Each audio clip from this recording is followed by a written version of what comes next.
It feels like there isn't even the illusion of free speech anymore. They're not even trying to hide their censorship. They've just openly, deleted, suspended Anne-Marie Waters, and the media will probably come out and say, they've suspended her permanently, because they love this permanence thing. It's always, we've permanently banned so-and-so, or we've permanently banned so-and-so. But when they do permanent things, of course, they backtrack. They can reverse decisions. They can change their mind. Because we live in a double standard, so that's the one thing you can be sure of. The greatest manifestation of those double standards is the two-tiered justice system. It's just amazing. Amazon as well, banning authors now, basically akin to burning books. Where's that happened in history? And everyone that's a right-wing commentator, whether they're Milo Yiannopoulos, Alex Jones, Tommy Robinson, Anne-Marie Waters. Next, who's next? Tucker Carlson. Is he classed as a right-wing? Sometimes he's classed as far-right. Well, he's actually libertarian, actually quite liberal. So, it doesn't mean anything anymore. These people have gone mad. These labels don't mean anything anymore. And the people that are still voting for Remain, that still think EU is a good idea, they need to go and watch those Count Dankula videos and watch what they've done to free speech, what through these copyright provisions that they've passed in Article 13. They need to watch, and they need to be held responsible for this, to be honest. They've just killed the internet if this passes, when it actually goes through to be ratified. When it does happen, the Remainers need to be aware that they killed the internet. They need to be made aware that they killed the internet. Free speech was supposed to be sacrosanct. It wasn't for giving away. Tyrants and dictators have tried to take it away for centuries, decade after decade, all the time. You're supposed to care about it. You're not supposed to willingly give it away and call it hate speech. And then you get police, like South Yorkshire police, tweeting, we're going to arrest people even if they use trigger words. Right, okay, so you're going to criminalise trigger words, are you? They always seem to have these unworkable systems, just like this new legislation, this copyright legislation in the EU. It's unworkable. It will kill the internet. It will just lead to the big corporations having the only ones that can get a platform.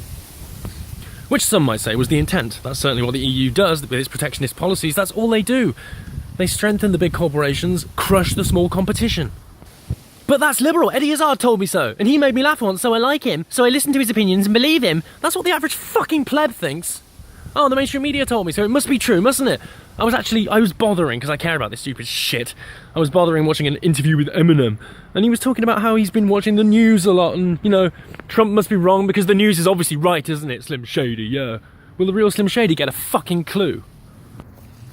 I hate these celebrities. I don't really care about the pop culture I've been immersed in all my life, because it was all fake. It's all from these horrible people. It's all forgettable. What matters more is your freedom, your country, your free speech, your culture, your safety. That's supposed to matter more, and it does matter more. That's why people are throwing away these celebrities. They don't matter, and they don't realise that whenever they say tweets or whatever and support, the establishment, the New World Order, they are throwing away their credibility, they're throwing away their legacy, but they're also throwing away everything they've ever been working on, and the reputation of everyone that's on those things that they've been working on with them. So they selfishly throw them away. They might not realise the damage they're doing, but they are definitely doing that damage.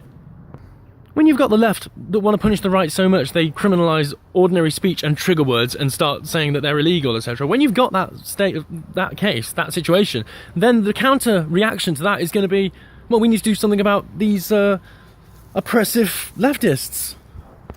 And that means that we need to stop them talking, because otherwise they're going to talk and stop us. So it becomes a war on who's going to censor who the most. We shouldn't have ever started on this trajectory. It's like the nuclear arms race all over again. Who can censor who the most? They love it, especially as China is all, pro-censorship and censors its citizens, doesn't even let them talk to each other. We're going to be like that because that's the model that's being exported for the world. That's the model that Henry Kissinger and people like that, Henry Kissinger wrote a book on China. That's the one that they've chosen is the one that's going to work for the world. So they've elevated China by giving it all the energy companies around the world, and exported all the social media and censorship and everything, and soon to be their social credit score system as well, but unless we reject it, in which case India has already started doing so. People need to start rejecting China and realise that we are at war with China, effectively. It's not Russia that we're at war with. We're at war with China through the technocrats, because we're ultimately at war with the technocrats. It's the technocrats, the globalists, this globalist syndicate, the cabal, whatever you want to call it, that is the real string pullers. People like Soros, people that are funding these NGOs, that are bringing in the migrants, that are funding the media, that say don't trust anyone that says don't bring in migrants. This whole thing is a massive conspiracy. It can all be tracked, actually, if you follow the sources and follow the links and follow the money and look at actual evidence, rather than being told things, rather than listening to what you're told by the mainstream media, which has already been called out as fake news propaganda. Now they're weaponising their propaganda to such an extent that they're getting people are attacking each other. They're responsible for that. Every time a Republican or a Conservative gets attacked or shouted at, they're responsible for it. Just like every time someone goes on the internet and realises they can't do something because of free speech laws or hate speech laws, Remainers are responsible for it. Anyone that clings to the globalists is responsible for it. They are useful idiots of the global elite. And they won't be targeted as a result. Oh, I'm watching Dankula and Sargon of Akkad in the heart of the EU in Strasbourg, and they were saying that they were basically reporting that people were voting, putting their hand up and putting their hand down, not knowing what they were voting on because advisors were whispering in their ear. So it's a bit like a sort of Grima Wormtongue situation. This person's not welcome.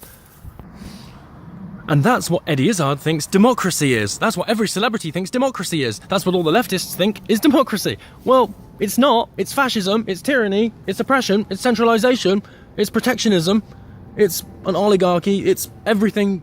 Socialism, communism, globalism, writ large. Anything but democracy.